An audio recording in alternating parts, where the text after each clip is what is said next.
Oi pessoal, aqui é a Thalita e bem-vindos à Casa da Coruja. E hoje eu vou falar pra vocês sobre os 5 melhores livros de não ficção que eu já li. Eu coloquei eles numa ordem aqui, mas até agora olhando assim eu não tenho certeza se essa é a ordem certa, mas vamos continuar com ela. Começando pelo quinto melhor livro, é o A Sangue Frio, do Truman Capote. Esse livro eu li quando eu comecei a fazer a faculdade de comunicação social. Para quem não sabe, antes de fazer direito eu fiz 3 semestres de comunicação social. E no primeiro semestre a professora passou esse livro pra gente ler, porque a gente estava falando sobre livros reportagens. Nesse livro, o Capote ele foi até uma cidade no interior dos Estados Unidos em que tinha acontecido um crime, assim, que todo mundo tinha ficado chocado, tinha sido bastante noticiado, se não me engano. Ele se interessou por esse livro e foi até essa cidade para entrevistar tanto as pessoas que estavam ali próximos quando o crime aconteceu, vizinhos, amigos das vítimas, quanto os próprios criminosos. No caso, foi uma família que foi inteiramente assassinada por esses 2 criminosos. A gente já tem um tempinho que eu li, então eu tenho algumas coisas que me fogem na memória. Eu não sei se são 2 ou se são 3 criminosos, mas eles ainda estavam presos esperando a execução da pena, eles estavam condenados à pena de morte. E o Capote foi para essa cidade fazer toda essa investigação, e dessa investigação surgiu o livro A Sangue Frio. E esse livro eu achei ele muito interessante porque ele dá uma novelizada, assim, não no sentido de criar fatos novos ou de florear as coisas, mas no sentido de realmente narrar como se fosse uma história de ficção. A gente tem todos os fatos reais, a gente tem entrevistas que o Capote fez com os assassinos, com os vizinhos, mas ele vai escrevendo o livro, tem hora que você meio que esquece que é um livro de não ficção, sabe? Porque realmente ele escreve de uma forma muito envolvente, muito fluida. Não parece que você tá lendo um documentário sobre o crime, parece realmente que é um livro que tá uma história de um crime mesmo, sabe? Então eu gostei demais quando eu li esse livro. Inclusive existe um filme que foi feito desse livro também, eu acho que chama A Sangue Frio, igual o livro, que eu assisti e achei bem interessante, mas eu preferi o livro. O quarto livro na minha lista é A Estação Carandiru, do Drauzio Varela. Ele escreveu, pra quem não sabe, o Drauzio Varela... Bom, eu acho que todo mundo sabe que o Drauzio Varela é um médico super famoso, tem quadro no Fantástico.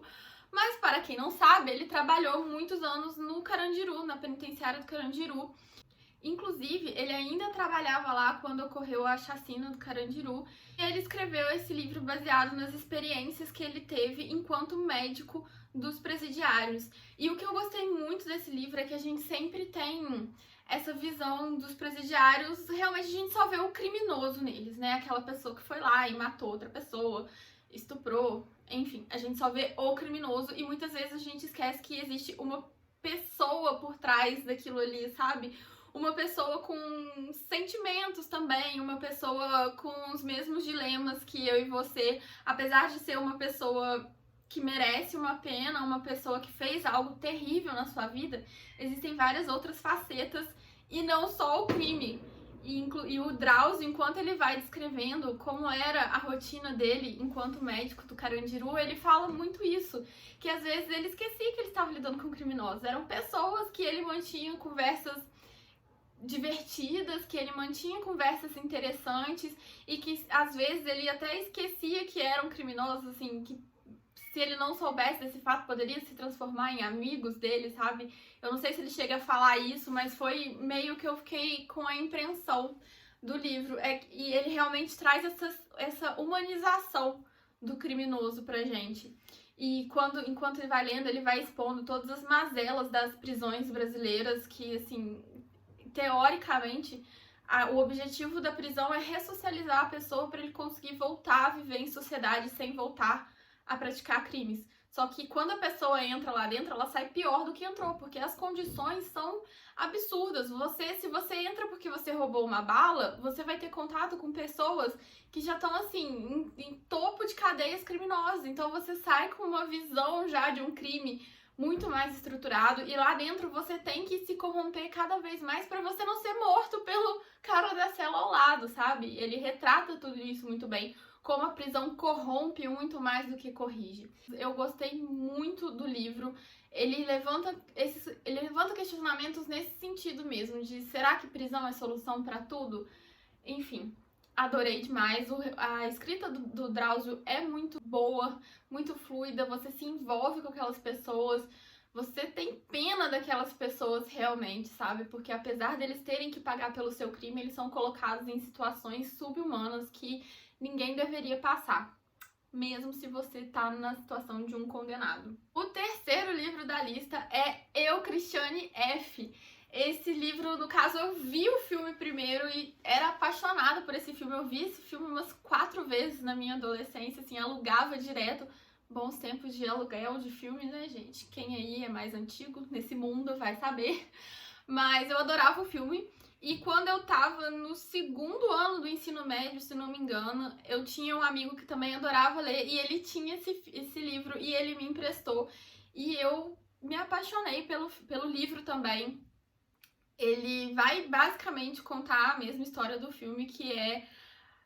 No caso, o livro foi escrito pela própria protagonista, né? Cristiane F. é a autora do livro e ela vai contar como foi a introdução dela no mundo das drogas e o que ela passou enquanto ela ainda estava viciada e como foi para ela sair desse vício.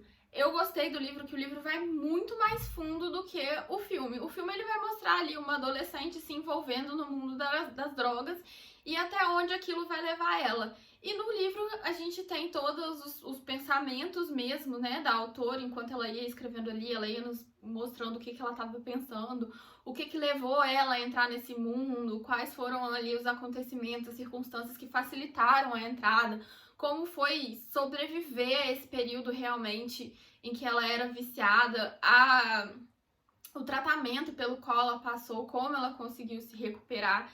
E aí um adendo, para quem já leu esse livro, ou para quem já viu o filme e gosta da história, existe um segundo livro também escrito pela autora, agora eu não tô lembrando o nome, eu vou deixar na tela aqui pra vocês, mas ela escreveu meio que uma continuação de Cristiane F, porque depois desse livro ela teve uma outra recaída no mundo das drogas e esse segundo livro vai contar essa segunda parte.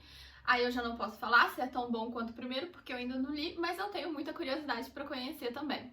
O segundo livro nessa lista é Um Teto Todo Seu, da Virginia Woolf, que, meu Jesus amado, esse foi o primeiro livro da Woolf que eu li, se não me engano. Agora eu não me lembro se eu li ele antes ou depois de Mrs. Dalloway, mas com certeza foi o primeiro livro dela que eu amei. E esse livro é maravilhoso. Ele vai explorar um pouco a questão da mulher na literatura, o lugar que é dado à mulher na literatura, as dificuldades que enfrenta. É um recorte bem específico, assim, dos problemas que as mulheres enfrentam na sociedade. Ela vai focar mais nessa parte do mercado editorial mesmo. E é um livro que ele é de não ficção. A Virginia Woolf vai mostrar pra gente os pensamentos dela a respeito desse assunto, mas ela introduz um pouco de ficção ali no meio também. Ela traz a ideia de... No decorrer todo do livro, na verdade, a gente tem, assim, uma linha narrativa que vai seguindo a gente por esses pensamentos da Woolf, como se fosse uma mulher que está numa convenção. Se não me engano, ela está numa convenção de escritores e a gente tem ela ali... Enquanto ela está naquela convenção, ela vai expondo vários fatos. E a gente tem, inclusive, uma parte do livro muito interessante que fala como se Shakespeare tivesse uma irmã e o porquê que Shakespeare fez sucesso e a sua irmã não. Ela não existiu, essa irmã de Shakespeare, mas ela coloca como tendo existido para nos mostrar um pouco das dificuldades que duas pessoas com um talento exatamente igual, crescendo nas mesmas condições, como se fosse assim, se o Shakespeare sendo um homem e a irmã dele sendo mulher, como duas pessoas iguais teriam trajetórias tão diferentes e tão mais complicadas de um lado, inclusive fazendo ela não conseguir mostrar esse seu talento para o mundo. Enquanto Shakespeare se deslanchou pela sua carreira e até hoje é um dos maiores poetas que a gente conhece, a irmã dele teria ficado completamente esquecida pelo simples fato de ser mulher. Eu amo livros sobre esse tema, é um tema que me é muito caro no coração, então assim, com certeza maravilhoso, recomendo para todo mundo ler. E o primeiro livro dessa lista, se você não leu, pelo amor de Deus, vai agora na Amazon. Inclusive, usa o meu link que eu vou deixar aqui no box. Compra esse livro e lê, porque é perfeito. É o A Menina da Montanha, da Tara Westover. Inclusive, eu li esse livro em e-book, eu preciso comprar ele físico, porque eu quero ele na minha estante. Mas esse livro, gente, é assim, é uma carta de amor à educação. Um dos temas que mais mexe comigo realmente é educação. Eu falo que se eu tivesse que escolher assim uma causa só para ajudar na vida, ia ser educação, porque eu acho que a educação ela realmente pode mudar o mundo. É através da educação que você dá melhores condições para as pessoas conseguirem se colocar melhor no mercado de trabalho, se colocar melhor na sua vida. E é através da educação que a gente consegue combater preconceitos, que a gente consegue combater ideias retrógradas. Enfim, eu realmente acho que a educação tem um grande potencial de mudança de mundo. E nesse livro a gente tem exatamente isso. A gente tem a Tara, que é a autora contando sua própria história. A gente tem a Tara, que ela nasceu numa família que achava que o governo conspirava contra tudo e contra todos. Então, nada que fosse oferecido pelo governo, eles podiam ter. Eles moravam numa casa isolada, no meio de uma montanha. Eles não acreditavam em vacina, eles não acreditavam em educação. As crianças, ela tinha 4 irmãos, são 5 filhos na família. Ninguém teve educação, só um deles que se rebelou contra a família, rompeu os laços com a família e foi estudar. E esse irmão que se rebelou que vai ajudar a Tara a se rebelar também. A Tara estava ali imersa naquele ambiente que era extremamente machista, que era extremamente retrógrado, que não permitia que ela fizesse nada, e se ela simplesmente continuasse ali, a vida dela seria fadada a seguir os passos da mãe, que seria aquela pessoa que simplesmente ficaria ali naquela casa, se casaria com alguém que provavelmente a reprimiria, ela não conseguiria explorar todo o potencial dela, e através desse irmão que ajuda ela a conseguir uma vaga em uma escola, depois uma vaga em uma faculdade, ela consegue, assim, mudar completamente a sua vida, abrir várias portas, várias oportunidades, consegue romper os laços com essa família totalmente opressora, e não romper os laços no sentido de brigar e nunca mais conversar com eles, mas romper essa não é bem tradição que eu quero falar, sabe? Mas assim, romper esses passos. Ela não ia continuar seguindo os passos que a mãe dela seguiu, que o pai dela seguiu. Ela ia conseguir ter a vida que ela queria. Porque a gente via que ela não era feliz naquela vida, mas se ela não tivesse tido essa oportunidade, ela continuaria sendo infeliz, porque ela não conheceria outras formas de viver. E a educação abriu isso para ela. Foi através da educação que ela conseguiu romper a bolha que ela conhecia e conhecer o mundo como um todo. Então, gente, assim, esse livro, ele é muito mais do que isso. Ele traz muitos outros pontos de discussão.